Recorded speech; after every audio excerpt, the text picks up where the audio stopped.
नमस्कार everyone, welcome you all in another video. आज हम जीएसटी के केस सिनेरियो सोल्व कर रहे हैं। केस सिनेरियो नंबर 27 और 28 आपको इस वीडियो में मिल जाने वाला है। चलिए जी, वीडियो को स्टार्ट करते हैं, बाकी की बातें बाद में करेंगे। चलिए, केस सिनेरियो नंबर 27 जीएसटी का क्या बोलता है। Messrs Visali and company, a partnership firm, is engaged in manufacturing of equipments in state of Kerala. Kerala के स्टेट में विशाली एंड कंपनी ने एक पार्टनरशिप फर्म है जो कि मैन्युफैक्चरिंग करती है। रजिस्टर्ड है कि नहीं ये हमें नहीं पता। The firm became liable for registration on 10th of July, ये आ गया 10 जुलाई को वो लाइबल टू रजिस्टर हुए। It applied for registration on 10th of August.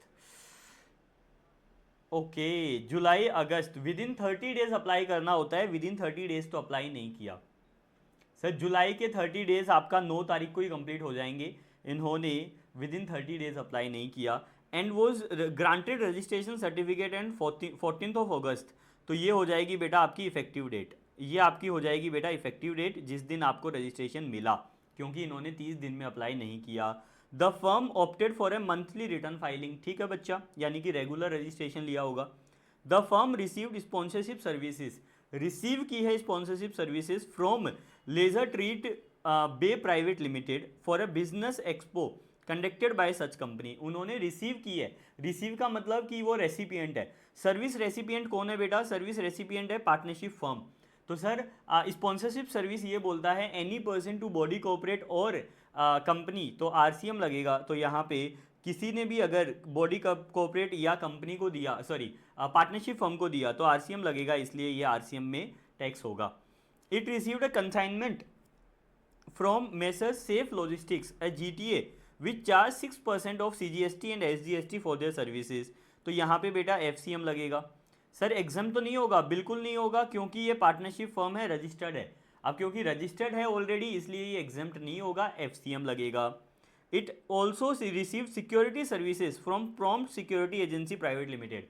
Security service receive की है एक कंपनी से। अब बच्चा आपको सिक्योरिटी सर्विस में याद होगा any person other then corporate. Security service क्या बोलता था बेटा? एग्जामिशन में जाना, आरसीएम में जाना बेटा, और आरसीएम में जब आप जाओगे तो आप आ जाना पेज नंबर 3.9 पे है क्या? 3 सिक्योरिटी सर्विस सिक्योरिटी 3.10, यहाँ पे any person other than body corporate to registered person. यहाँ पे बेटा सर्विस कौन प्रोवाइड कर रहा है?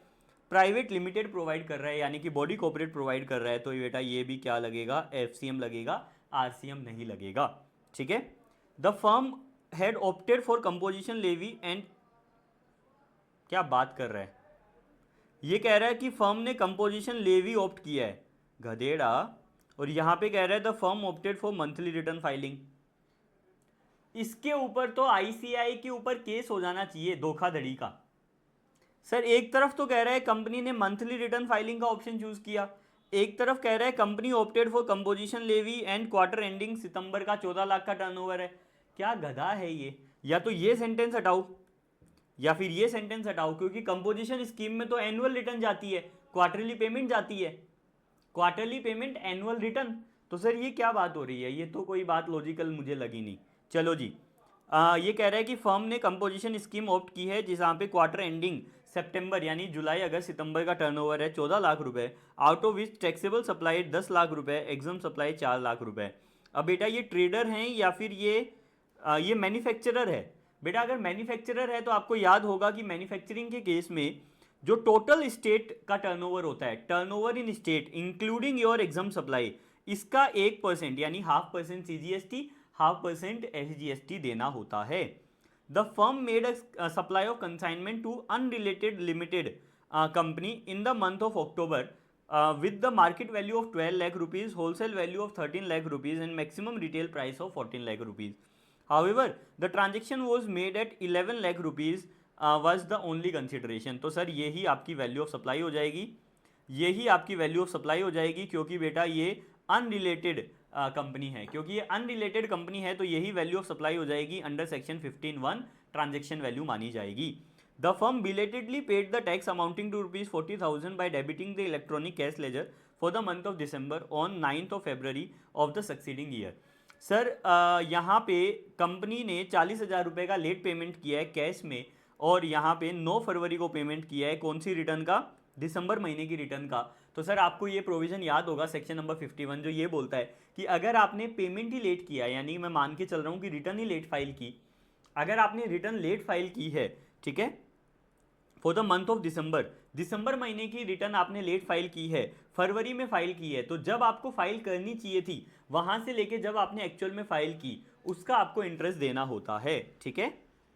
यहां पे लेकिन मुझे एक डाउट है, एक डाउट क्या है कि ये क्वार्टरली वाला ही ऑप्शन है, यानी कंपोजिशन ही है, या रेगुलर वाला मान के करूं, क्योंकि अगर मैं कंपोजिशन मानूंगा तो दिसंबर महीने की यानी अक्टूबर नवंबर दिसंबर तीनों महीनों की जो रिटर्न जाती है, जो पेमेंट जाती है, वो 18 जनवरी को जाती है, 18th ऑफ जनवरी। और अगर मैं इसको रेगुलर मानूंगा कि भाई मंथली रिटर्न है, रेगुलर फाइलर है, तो 20 जनवरी को रिटर्न जाती है। दोनों में 2 दिन का फर्क है। मैं वापिस से रिपीट कर रहा हूं, अगर मैं इस चीज को कंपोजिशन मान के सोल्व करूंगा, अगर मैं इसको कंपोजिशन मान के सोल्व करूंगा तो मैं ये मानूंगा कि 18 जनवरी तक पे करना था लेकिन पे किया है 9 फरवरी को, तो इसके बीच का इंटरेस्ट निकालो। अगर मैं इसको रेगुलर मानूंगा तो मैं मानूंगा 20 जनवरी को पे करते हैं लेकिन 9 फरवरी को पे किया है, तो इसका इंटरेस्ट निकालो। कंफ्यूजन हो गई ना सर? ये कंफ्यूजन क्यों हुई है? ये कंफ्यूजन इसलिए हुई है क्योंकि ऊपर कह रहा है मंथली रिटर्न फाइलर है और बीच में कह रहा है कि कंपनी ने कंपोजिशन स्कीम ऑप्ट की है। बड़ा ही दुविधा है, क्या करेंगे, चलो देखते हैं। इफेक्टिव डेट ऑफ रजिस्ट्रेशन क्या होगा, क्योंकि ये 30 दिन के अंदर अप्लाई नहीं किया तो 14th of August, 14th of August D होगा। फर्स्ट का आंसर डी होगा क्योंकि इन्होंने 30 दिन के अंदर अप्लाई नहीं किया।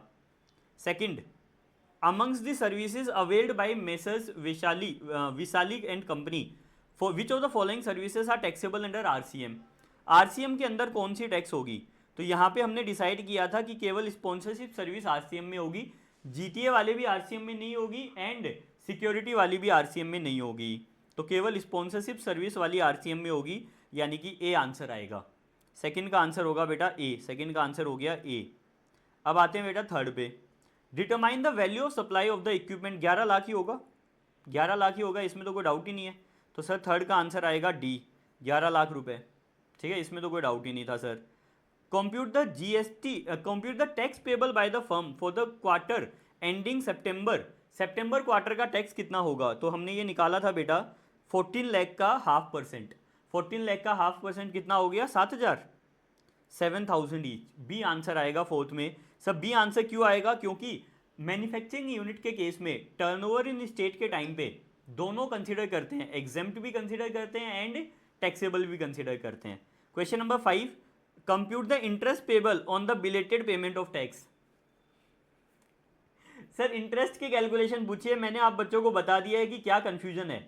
मुझे जो कंफ्यूजन है, क्या बच्चों आपको भी ये कंफ्यूजन हुई? अगर हुई तो कमेंट बॉक्स में जरूर लिख के बताना। वापस से रिपीट कर रहा हूँ सर, कंफ्यूजन ये है कि ये जो 40,000 रुपये कैश में पे किए हैं ये दिसंबर महीने की रिटर्न के लिए पे किए हैं। अब दिसंबर महीने की रिटर्न का मतलब क्या, क्वार्टरली वाला या मंथली वाला? मैं मंथली वाले के अकॉर्डिंग सोल्व कर रहा हूँ क्योंकि यहाँ पे यहाँ पे लिखा है फॉर द मंथ ऑफ दिसंबर, तो मैं ये मान के चल रहा हूँ कि ये मंथली रिटर्न, रेगुलर रिटर्न की बात कर रहे हैं। तो रेगुलर रिटर्न की अगर बात कर रहे हैं बेटा तो यहाँ पे 20 जनवरी को पे करना था लेकिन 9 फरवरी को पे किया, तो सर 21 जनवरी से लेके 11 दिन तो हो गए जनवरी के और 9 दिन हो गए फरवरी के, 20 दिन का इंटरेस्ट निकलेगा।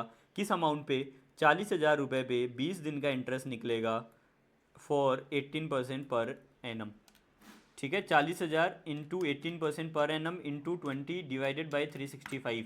सर 395 आंसर आ रहा है मेरा, तो ए आंसर आ रहा है 395। देख लेते हैं यही आंसर है क्या? सर ए आंसर आ रहा है 395। एक सेकेंड, सही तो किया है?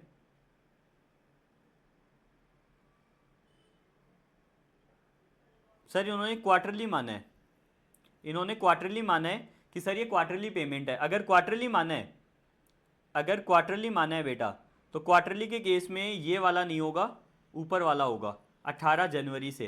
तो 18 जनवरी से निकालो 31 माइनस 18, 13 प्लस 9, 13 प्लस 9, 13 प्लस 9, 22 दिन का इंटरेस्ट निकलेगा बेटा, 22 दिन का इंटरेस्ट निकलेगा। 22 दिन का इंटरेस्ट निकालो, 22 दिन का इंटरेस्ट कितना हो गया? 40,000 into 18% into 22 divided by 365 for 434 answer होगा सर। इन शॉर्ट मुझे ये लगता है कि पूरा क्वेश्चन ठीक है, बस यहाँ पे एक वर्ड गलत लिख दिया इन्होंने, firm opted for monthly return filing, ये गलत वर्ड लिख दिया। अगर ये वर्ड ना लिखते तो पूरा आंसर बिल्कुल सही है।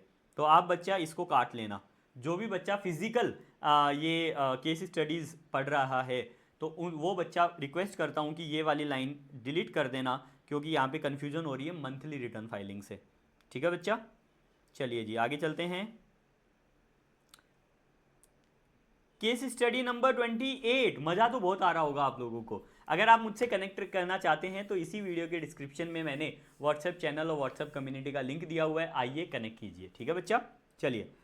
Mister Pashupati, registered tax payer under GST in the state of Karnataka is engaged in trading of various types of consumer goods. ठीक है बच्चा। His turnover in the preceding financial year was below the threshold limit liable for registration, पिछले साल का कम था, and was eligible for exemption under GST registration in the preceding year. He received goods on 1 May that were liable for RCM. Sir उन्होंने ऐसे goods receive किए हैं जो RCM के अंदर उनको खुद को जीएसटी पे करना पड़ेगा। तो सर ये 1 May को लाइबल हो गए, 1 May को क्या हो गए, liable to register. Invoice was issued on 5 May, 5 मई को इनवॉइस इशू किया गया, and payment for the same was made on 6 June, entered in the books of accounts on the same day and debited in the banks of account on 7 June। तो 7 जून को तो भूल जाओ, which ever is earlier देखते हैं। तो 6 जून को हमने पेमेंट की, इनवॉइस मिला 5 May को। आपको याद होगा कि आरसीएम गुड्स के केस में, गुड्स के आरसीएम के केस में 31st डे देखते हैं, 31 दिन, 31वां दिन। तो सर 5 मई से 30 दिन में प्लस करता हूँ तो 4 जून आता है, और 4 जून के बाद हो गया 5 जून। सर वापिस से देख लेते हैं, मई में कितने दिन बचे, 31 - 5, 26 दिन तो मई के बचे, प्लस 4 दिन यानी कि 4 जून, और अगले वाला दिन हो गया 5 जून। तो सर आपको याद होगा कि गुड्स के आरसीएम के केस में जब हमें इनवॉइस मिला वहाँ से 31st डे यानी कि 5 जून आपका क्या हो जाएगा, टाइम ऑफ सप्लाई। और रिसीट ऑफ गुड्स और payment whichever is earlier, तीनों में से जो अर्लियर होता है वो टाइम ऑफ सप्लाई होता है। तो सर रिसीव ऑफ गुड्स का, रिसीव ऑफ गुड्स 1 मई, अरे तो 1 मई होगा ना, 1 मई होगा टाइम ऑफ सप्लाई। क्योंकि बेटा 1 मई इसलिए होगा क्योंकि टॉस ये बोलता है रिसीट ऑफ गुड्स और 31st day from the date of issue of invoice और date of payment whichever is earlier, इन तीनों में से जो भी अर्लियर होगा वो आपका टॉस होता है आरसीएम के केस में। तो यहाँ पे 1 मई आरसीएम के केस में टॉस हो जाएगा। He got an order from Ravi and company of Punjab with an instruction to dispatch the goods to Kumar and company of Tamil Nadu. Sir उन्होंने एक ऑर्डर रिसीव किया है रवि एंड कंपनी से, उनको ये इंस्ट्रक्शन दिए हैं कि वो गुड्स जो है वो तमिलनाडु में भेज देना, which was executed as order, यानी कि bill to ship to model. Bill to ship to model हो गया। वापिस से रिपीट कर रहा हूँ बेटा, ये पशुपति हैं, मान लो ये तो हैं, एक second, he got an order from Ravi to dispatch the goods to Kumar and company. हाँ तो ये पशुपति जो हैं ये तो हो गए बेटा सप्लायर, और पशुपति को ऑर्डर किसने दिया है, रवि एंड कंपनी ने। रवि एंड कंपनी ने ऑर्डर दिया है, और डिस्पैच कहाँ करना है बेटा, कुमार एंड कंपनी, डिस्पैच करना है कुमार एंड कंपनी को। रवि एंड कंपनी ने ऑर्डर दिया है, डिस्पैच करना है कुमार एंड कंपनी को। रवि एंड कंपनी पंजाब की है, तो मुझे बताओ प्लेस ऑफ सप्लाई क्या होगा, प्लेस ऑफ सप्लाई होगा Punjab. Punjab place of supply होगा, यानी कि जहाँ पे आपने डिलीवर किए हैं तमिलनाडु वो प्लेस ऑफ सप्लाई नहीं होगा, प्लेस ऑफ सप्लाई होगा पंजाब। तो यहाँ पे लिख लेते हैं बेटा, मुझे पक्का विश्वास है कि ये प्लेस ऑफ सप्लाई का ही क्वेश्चन है, तो यहाँ पे होगा Punjab bill to ship to model में। He paid repair expenses for truck used for transportation of goods of his business. The GST component involved thereon was 13,000. तो सर इसका ITC मिल जाएगा क्योंकि ट्रक का ITC मिला होगा। He arranged for catering of his workers on Labor Day function and paid bill GST component 15,000. इसका ITC नहीं मिलेगा क्योंकि ये गवर्नमेंट ऑब्लिगेटेड नहीं है। He received first lot of the certain goods having GST of component. इसका ITC भी नहीं मिलेगा क्योंकि इसका ITC तब मिलेगा जब लास्ट लॉट आपको रिसीव हो जाए। All the amounts are exclusive of taxes वगैरह वगैरह। What is the time of supply of the goods received by Pashupati, 1 मई। आरसीएम के अंदर 1 मई टाइम ऑफ सप्लाई होगा, क्योंकि मैंने आपको बोला था date of receipt of goods और 30 डे के बाद में 31st डे और date of payment whichever is earlier. तो 1 मई आपका आंसर होगा। ठीक है, सेकंड क्वेश्चन है बेटा, compute the amount of ITC except ITC on reverse charge that can be claimed. Sir reverse charge के अलावा जो आईटीसी है 13,000 का क्लेम कर सकते हो और कोई भी क्लेम नहीं कर सकते, तो आंसर होगा डी। सेकंड का आंसर होगा डी, 13,000 रुपये आप क्लेम कर सकते हो। इसके बाद में third question, place of supply Punjab, Punjab will be the place of supply, तो थर्ड का आंसर होगा B, Punjab will be the place of supply. मैं आपको ये ऑलरेडी पहले ही डिस्कस कर चुका, इसलिए आंसर करने में बहुत ही कम टाइम लगा। आई होप आपको ये केस स्टडी समझ आई होगी, बहुत ही सिंपल केस स्टडी थी। आई होप आपको मज़ा आ रहा होगा जीएसटी की केस स्टडी सोल्व करके, मुझे तो बहुत मज़ा आ रहा है। अगर आप मुझसे कनेक्ट करना चाहते हैं तो इसी वीडियो के डिस्क्रिप्शन में मैंने व्हाट्सएप का कम्युनिटी का लिंक और व्हाट्सएप चैनल का लिंक दे दिया हुआ है, आ जाइए कनेक्ट कीजिए। इस व्हाट्सएप चैनल पे, इस यूट्यूब चैनल पे आपको बहुत सारा फ्री कंटेंट मिल जाएगा, वो ज़रूर रेफ़र कीजिएगा। अब की बार, आखिरी बार, हक से सीए जरूर कमेंट कीजिएगा कमेंट बॉक्स में, एंड बताइएगा कि आपको ये वीडियो कैसी लगी। वीडियो को लाइक करना मत भूलना, आप एक लाइक करते हो, एक कमेंट करते हो, एक शेयर करते हो, ये वीडियो बहुत बच्चों तक पहुंच जाती है। थैंक यू वेरी मच इतना प्यार देने के लिए। मैं आपका अपना दोस्त Akash Bansal signing off for today. मिलते हैं अगले वीडियो में, तब तक के लिए बाय बाय, सबा खैर, टेक केयर।